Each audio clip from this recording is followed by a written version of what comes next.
"Father, I want you to know that my feelings for him are so strong. Whether others see him as mad or not, it doesn't change how I feel about him. I am determined to marry him, and I won't let anything or anyone stand in my way. Once upon a time in a lively city, there lived a remarkable woman named Kioma. She was the cherished daughter of Chief Obi, a wealthy and respected man, and his kind-hearted wife, Ada. Their home was a place of luxury and warmth. Kioma, with her bright smile and clever mind, caught the attention of many suitors. The city buzzed with tales of young men asking for her hand in marriage. But Kioma, wise beyond her years, gently declined their advances. "I'm still exploring the world," she'd say with a twinkle in her eyes. Chief Obi, with his wealth and wisdom, watched over Kioma with pride. "My daughter is my priceless jewel," he'd declare, beaming with affection. And Ada, with her loving nature, guided Kioma with tenderness and care. Yet, the suitors persisted, each one more determined than the last to win Kioma's heart. They showered her with gifts and compliments, hoping to win her heart, but Kioma remained steadfast, knowing that true love takes time to blossom. As the days passed, one suitor named Bola stood out from the rest with his quiet persistence. While others clamoured for Kioma's hand in marriage, Bola simply enjoyed her company, never pressuring her for commitment. Kioma admired his patience and understanding. She found herself drawn to Bola's gentle demeanour and genuine affection. Unlike the others, he never sought to rush her into marriage. And so, with a smile on her lips and a flutter in her heart, Kioma agreed to go on a date with Bola. Their time together was filled with laughter and joy as they explored the city hand in hand. Kioma felt a sense of ease and comfort with Bola, knowing that he respected her wishes and cherished their connection. 6 months into their blossoming relationship, which also happened to align with Kioma's 30th birthday, Bola decided to pop the question. With a ring in hand and hope in his heart, he knelt before Kioma and asked for her hand in marriage. But to his surprise, Kioma kindly declined his proposal. "Why didn't you accept my proposal, Kioma? I thought you said you loved me," Bola exclaimed, his voice tinged with anger and confusion. "Yes, I do love you, Bola, but I told you from the beginning that I was not ready for marriage yet, and you gladly accepted," Kioma retorted, her face flushed with frustration. "Are you serious right now, Kioma? Do you even look in the mirror? Don't you know that you're getting old?" Bola shot back, his words laced with bitterness. "Enough of your nonsense, Bola. I've had it. In fact, I'm done with this relationship," Kioma declared, her anger boiling over as she stormed away, leaving Bola standing there, stunned and regretful. The following day, Bola gathered his courage and went straight to Kioma's house to explain everything to her father, Chief Obi. With a sense of unease weighing on him, he recounted the events of the previous day, hoping for understanding and guidance. Chief Obi listened with concern as Bola shared the tale of Kioma's rejection and their heated exchange. "What is wrong with my daughter? I thought you guys loved each other," Chief Obi exclaimed. "Don't worry, my son. I will talk to her when she comes back," Chief Obi reassured Bola, placing a comforting hand on his shoulder. "Thank you so much, sir.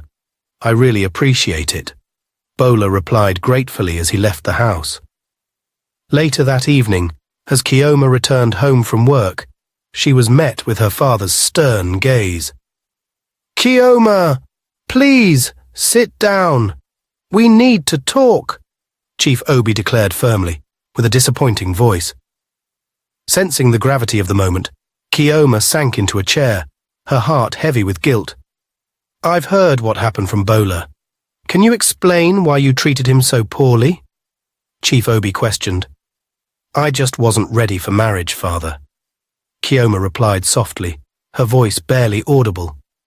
But that's no excuse for your behavior, Kioma. You deeply hurt Bola with your words, Chief Obi scolded. When Kioma noticed her father seemed to be taking Bola's side, she felt determined. But father, you know I've always been honest about not being ready for marriage, she said, feeling frustrated. Chief Obi's expression softened a bit, but he still looked worried. Kioma, I understand where you're coming from, but you must also think about how others feel, he said, sounding concerned. Feeling determined, Kioma stood her ground. I know, father, but I can't rush into marriage just to please others, she insisted. Chief Obi let out a heavy sigh, showing his frustration. But Kioma, you're our only child, and we want grandchildren to carry on our legacy. Kioma's determination remained strong. I heard you, father, but I need to follow my own path and make decisions that are right for me. Feeling exhausted, Kioma then expressed her need for some rest, leaving her father disappointed and saddened by their conversation. The next day, Bola stormed into Kioma's office, his face showing he felt sorry. Kioma, I'm really sorry for what I said. It was wrong, he said, sounding regretful. But when Kioma said she still wanted to end their relationship, this made Bola got even more upset. If I can't be with you, then no one else, he shouted, sounding angry and hurt. He slammed the door and left, making Kioma feeling confused and scared. One night, Kioma returned home late from a friend's party, only to be met with her father's boiling anger. Kioma, I can't take this nonsense attitude of coming home late anymore. I've warned you severely, he shouted furiously. I don't think you can continue to stay in my house anymore. It's high time you got married, he exclaimed angrily. Oh, please, father, not again. I've always wanted to be on my own, but you and Mum said no. And now look at what you're saying. Kioma protested, feeling frustrated. I don't care anymore. You're old enough to be in your husband's house. Don't you look at the mirror. You're getting old, Kioma. Go and get married, you old woman. Chief's words stung deeply, fueling Kioma's anger. Feeling upset, Kioma stormed out, ignoring the late hour. The clash between her and her dad's wishes left her torn between independence and family expectations. As Kioma walked down the lonely road, feeling sad about the fight with her father, a masked man suddenly appeared out of nowhere. Startled, Kioma began to run and scream for help, but it was late at night, and everyone was fast asleep. Then, out of the blue, another man appeared. It was the same mad man Kioma had always given food and money to on her way to work. The madman wasted no time. He swiftly grabbed the masked man, gave him a good beating, and unmasked him. To Kioma's surprise, it was Bola, her ex-boyfriend. Kioma was stunned, but before she could react, Bola managed to escape. Thankfully, the madman stayed by Kioma's side and escorted her safely home. When Chief Obi heard what happened, he was furious with himself for not stopping his precious daughter from going out at night. The next day, Bola was arrested at the airport as he tried to flee the city. From that day forward, Kioma and the mad man became friends. As Kioma and the mad man continued to spend time together, their friendship grew stronger and stronger. They laughed and shared stories together. Soon, people in the neighborhood began to notice, and rumors started to spread like wildfire. One nosy neighbor couldn't resist gossiping and decided to tell Chief Bola about Kioma's newfound friendship. Chief Bola was furious when he heard the news. He immediately called Kioma, demanding an explanation. Kioma calmly explained to her father that she was simply showing gratitude to a kind Samaritan who had helped her in a moment of need. "Dad, I was just being kind to someone who helped me. There's nothing more to it," she reassured him, her voice filled with sincerity. After hearing Kioma's explanation, Chief Bowler's anger began to subside. He realized that Kioma had acted out of kindness and compassion, just as he had taught her. With a sigh of relief, he accepted her explanation and apologized for jumping to conclusions. Kioma and the madman's friendship continued to flourish, proving that kindness knows no bounds. Determined to help her friend, Kioma spared no effort. She took the madman to the barbershop, where he received a fresh haircut, transforming his appearance. Then, she bought him new clothes, making sure he looked his best.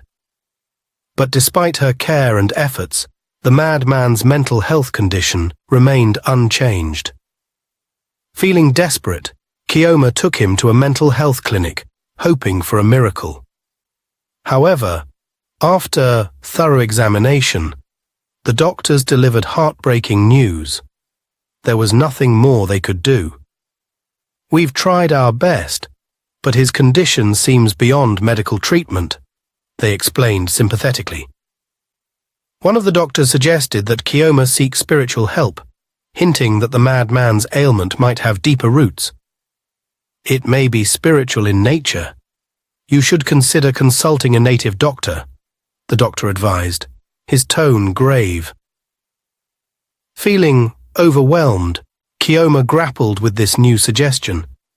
Despite her doubts, she knew she had to exhaust every possible avenue to help her friend.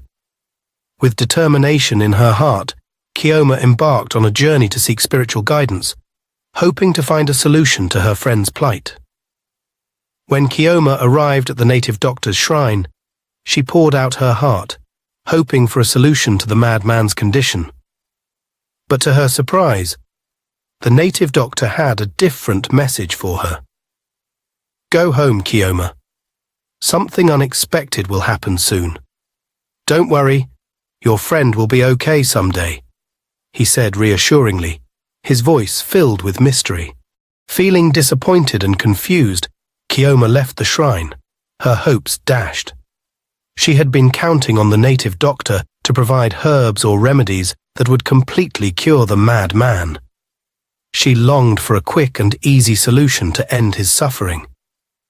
But despite the disappointment, Kioma held onto the native doctor's words, clinging to the hope that something miraculous would indeed happen to heal the madman's ailment. When Chief Obi realized his efforts to stop Kioma from seeing the mad man were in vain, he grew tired and frustrated. Finally, unable to bear it any longer, he asked Kioma to leave his house. Despite her sadness, Kioma kindly packed her belongings and left, determined to make a life of her own. Kioma found a new apartment and settled in. Soon after, the mad man began living with her, and their bond grew stronger each day. Then, to Kioma's joy and surprise, she discovered she was pregnant. Despite her excitement, she couldn't shake off the cruel words of those who mocked her, calling her a foolish girl that is pregnant for a mad man. But Kioma remained unbothered, focusing on the love and happiness she found with her husband. She refused to let the judgment of others overshadow her joy and hope for the future. 9 months later, Kioma gave birth to a bouncing baby boy. When she was discharged from the hospital and brought her newborn home, something incredible happened. The moment the madman laid eyes on his son, he underwent a miraculous transformation. Suddenly, he regained his memory and exclaimed, "I am Prince Emeka, son of the late king of the neighboring village." Kioma was utterly astonished. All this time, she had no idea her husband was a prince. Overwhelmed with joy, they embraced each other tightly, celebrating this miraculous revelation. Their hearts overflowed with happiness and wonder at the unexpected turn of events. The following day, Prince Emeka opened up about his past. He shared how he was the eldest son of his late father, the king. Tragically, he lost his mother years ago. When his father passed away, he was supposed to ascend the throne as the rightful heir. However, his wicked stepmother had other plans. She wanted to make her own son the king, despite he is the rightful succession. Prince Emeka revealed that they had even attempted to kill him, but their evil plots failed. In desperation, they resorted to making him appear mad, hoping to remove him from the line of succession and secure the throne for her son. Kioma was stunned. How could anyone be so cruel? She couldn't believe the lengths some people would go for power. The injustice left her speechless. She knew Prince Emeka deserved the throne, not his conniving stepbrother. Prince Emeka, determined to reclaim his rightful inheritance, marched to his father's house. When his stepmother saw him, she confessed to her crimes, admitting that she was responsible for Prince Emeka's mother's death and the king's demise. She revealed that she and her son poisoned the king when their initial attempts to end his life failed. Shocked gasps filled the room as the truth unfolded. In a sudden twist, the stepmother's guilt overwhelmed her, and she descended into madness before their eyes. Despite his stepbrother's pleas for forgiveness, Prince Emeka stood firm. He could not overlook the betrayal that had torn their family apart. With a heavy heart, he banished his stepbrother from the land, decreeing that he should never return. And so, justice prevailed, and Prince Emeka ascended to the throne as the rightful king. The people rejoiced, celebrating the restoration of their true ruler and the triumph of righteousness over deceit. When Chief Obi heard the news of Prince Emeka's transformation, he was filled with deep shame and remorse.